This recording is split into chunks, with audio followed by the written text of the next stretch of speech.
Come back. एक बार इस chart को देखिए और बताइए इस चार्ट में प्रॉब्लम क्या है। प्रॉब्लम ये है, यहाँ बहुत सारे सपोर्ट एंड रेजिस्टेंस ड्रॉ किए हुए हैं। अगर आप इसी तरह सपोर्ट एंड रेजिस्टेंस को ड्रॉ करोगे तो आप बहुत कंफ्यूज हो सकते हो। फॉर एग्जाम्पल, सपोज प्राइस यहाँ एक पुल बैक लेता है और इसी सपोर्ट के पास हम बाई करते हैं, तो हम इस चार्ट के अकॉर्डिंग प्रॉफिट कहाँ बुक करेंगे? क्या इस लेवल पर? क्योंकि हमने यहाँ बहुत से लेवल ड्रॉ किए और ये भी एक लेवल है, तो हमने जस्ट यहाँ बाई किया और यहाँ सेल कर दिया, तो क्या ये सही है? बिल्कुल नहीं। बहुत सारे लेवल आपको कंफ्यूज कर सकते हैं। इसलिए आज के वीडियो में हम देखेंगे कैसे हमें मार्केट कंडीशन के according support and resistance level को इंपॉर्टेंस देना है, कैसे और कहाँ सपोर्ट एंड रेजिस्टेंस लेवल को ड्रॉ करना है, और लास्ट में कुछ ट्रेडिंग स्ट्रैटेजीज को देखेंगे।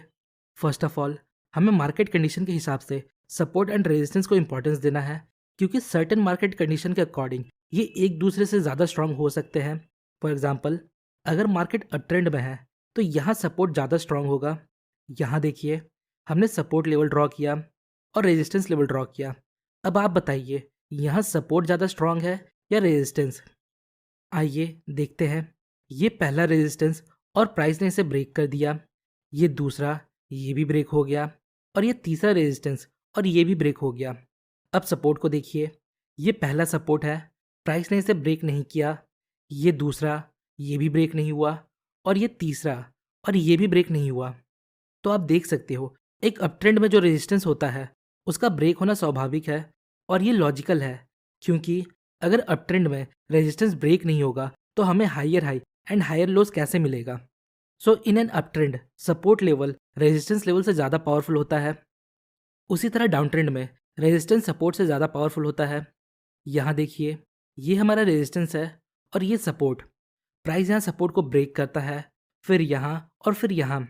बट प्राइस यहाँ रेजिस्टेंस को रिस्पेक्ट करता है, उसे ब्रेक नहीं करता, क्योंकि ये स्वाभाविक है। जो सपोर्ट लेवल है उसका डाउन ट्रेंड में ब्रेक होना स्वाभाविक है, तभी हमें lower low and lower highs का फॉर्मेशन मिलेगा। और lower low and lower high का फॉर्मेशन मतलब डाउन ट्रेंड, ये हम सभी को पता है। So in and down trend resistance is more powerful than support. So now the question is, हमें support and resistance level draw कैसे करना है? यहाँ देखिए, मार्केट अभी अप ट्रेंड में है, तो अप ट्रेंड के समय हमें सपोर्ट को ज़्यादा अटेंशन देना है। सो हमें यहाँ सपोर्ट लेवल ड्रॉ करना है। तो इसके लिए हमें मोस्ट रीसेंट स्विंग को देखना होगा। तो ये एक स्विंग पॉइंट है और ये एक स्विंग है और ये भी है। तो हमें रिसेंट के दो स्विंग पॉइंट्स को देखना है, जो ये पॉइंट्स है। नाउ अब हम रेक्टेंगल बॉक्स के हेल्प से सपोर्ट लेवल को ड्रॉ करेंगे कुछ इस प्रकार। ये रेक्टेंगल टूल आपको टूल बॉक्स के सेक्शन में मिल जाएगा। याद रखिएगा, सपोर्ट एंड रेजिस्टेंस कोई स्ट्रेट लाइन नहीं होता, ये एक जोन होता है।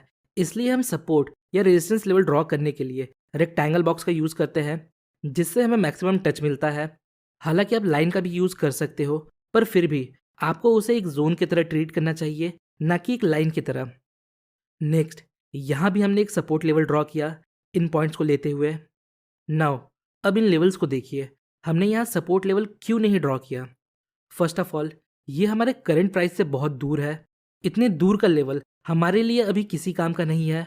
सेकंड, अगर प्राइस इन लेवल तक पहुंचता है तो क्या हम यहाँ बाई करेंगे? आंसर है नहीं, क्योंकि सपोज अगर प्राइस यहाँ पहुंचता है, इसका मतलब मार्केट अब डाउन ट्रेंड में है और हमें डाउन ट्रेंड में बाइंग को अवॉइड करना है, क्योंकि हमें ट्रेंड के साथ ट्रेड करना है। आइए कुछ एग्जाम्पल देखते हैं। तो यहाँ मार्केट डाउन ट्रेंड में है, मतलब यहाँ हमें रेजिस्टेंस को ज़्यादा अटेंशन देना है। जब प्राइस रेजिस्टेंस के पास आएगा तो हम प्राइस एक्शन और कैंडलस्टिक को देखकर ट्रेंड के साथ ट्रेड ले सकते हैं। सो हमें रीसेंट दो स्विंग पॉइंट के बेस पर रेजिस्टेंस लेवल ड्रॉ करना है। तो प्रोबेबली ये हमारा एक रेजिस्टेंस होगा और ये दूसरा। अगेन हमने यहाँ एक जोन मार्क किया, ना कि एक सिंगल लाइन। अब देखिए, ये भी रेजिस्टेंस है, पर हमने इन्हें मार्क क्यों नहीं किया? सिंपली ये करंट प्राइस से बहुत दूर है, और अगर मार्केट यहाँ तक जाता है इसका मतलब अब डाउन ट्रेंड एंड हो चुका है और हमें ट्रेंड के साथ ट्रेड करना है। ओके, नाउ यहाँ तक हमने सपोर्ट एंड रेजिस्टेंस ड्रॉ करना सीखा। अब समझते हैं कैसे हमें सपोर्ट एंड रेजिस्टेंस को ट्रेड करना है। ऐसा तो नहीं है प्राइस सपोर्ट को जस्ट हिट करेगा और हम उसके बेस पर ट्रेड ले लेंगे, ऐसा तो नहीं होता। तो इसके लिए हमें काइंड ऑफ कन्फर्मेशन चाहिए, मतलब एंट्री ट्रिगर, जिसके लिए हम बहुत से प्राइस पैटर्न का यूज़ कर सकते हैं। पर आज के वीडियो में हम एंट्री ट्रिगर के लिए लॉन्ग विक कैंडल्स का यूज़ करेंगे। इसमें आपको हैमर दिख सकता है, पिन बार दिख सकता है, डोजी दिख सकता है। पर हमारे लिए ये सभी लॉन्ग विक कैंडल है, क्योंकि ये सारे पैटर्न सेम तरीके से काम करते हैं। अगर लोअर विक लंबा है, इसका मतलब ये एक बुलिश है। जब मार्केट ओपन होता है तो सेलर्स प्राइस को नीचे लेकर जाते हैं पर सस्टेन नहीं कर पाते। देन फाइनली बायर्स प्राइस को कंट्रोल करते हुए ऊपर लेकर जाते हैं और ओपनिंग के आसपास क्लोजिंग देते हैं। So at the end of these type of candles हमें एक बाइंग प्रेशर देखने को मिलता है, और इन पैटर्न्स को कभी भी और कहीं भी नहीं देखना, इन्हें हमें सपोर्ट या डिमांड लेवल के पास देखना है। नेक्स्ट, अगर कैंडल का अपर विक लंबा है और बॉडी छोटा है और लोअर विक ना के बराबर है, तो ये एक बेरिश कैंडलस्टिक है। मार्केट के ओपन होते ही बायर्स प्राइस को ऊपर लेकर जाते हैं पर सस्टेन नहीं कर पाते। देन फाइनली सेलर्स उस टाइम पीरियड में डोमिनेट करते हुए प्राइस को नीचे लेकर आते हैं और क्लोजिंग देते हैं। So at the end of these type of candles हमें एक सेलिंग प्रेशर देखने को मिलता है, और इस प्रकार के कैंडल्स को हमें रेजिस्टेंस लेवल या सप्लाई जोन के पास इंपॉर्टेंस देना है। आइए कुछ एग्जाम्पल देखते हैं। यहाँ देखिए, मार्केट अप ट्रेंड में है।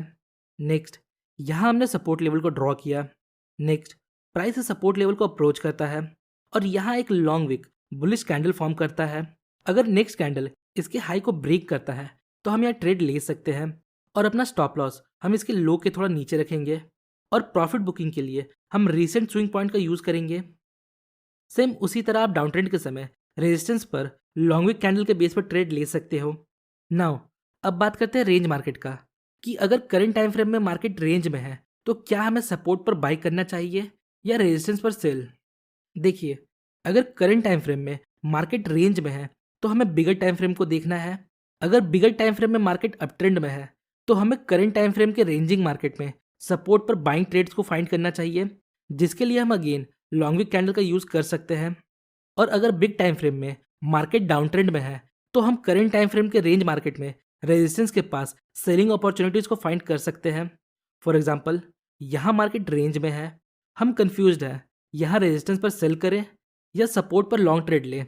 नेक्स्ट, हम बिग टाइम फ्रेम को देखते हैं। यहाँ बिग टाइम फ्रेम में मार्केट डाउन ट्रेंड में है, मतलब हमें करंट टाइम फ्रेम में रेजिस्टेंस के पास सेलिंग अपॉर्चुनिटीज़ को फाइंड करना है, और इस प्रकार हम बड़े टाइम फ्रेम के ट्रेंड को फॉलो करके ट्रेड ले सकते हैं। तो कुछ इस प्रकार आप सपोर्ट एंड रेजिस्टेंस को ड्रॉ कर सकते हो और उसके बेस पर ट्रेड ले सकते हो। सो होपफुली गाइस आपको इस वीडियो से थोड़ी इन्फॉर्मेशन मिली होगी। अगर आपको वीडियो इन्फॉर्मेटिव लगी तो वीडियो को लाइक और चैनल को सब्सक्राइब जरूर करें। मिलते हैं नेक्स्ट वीडियो में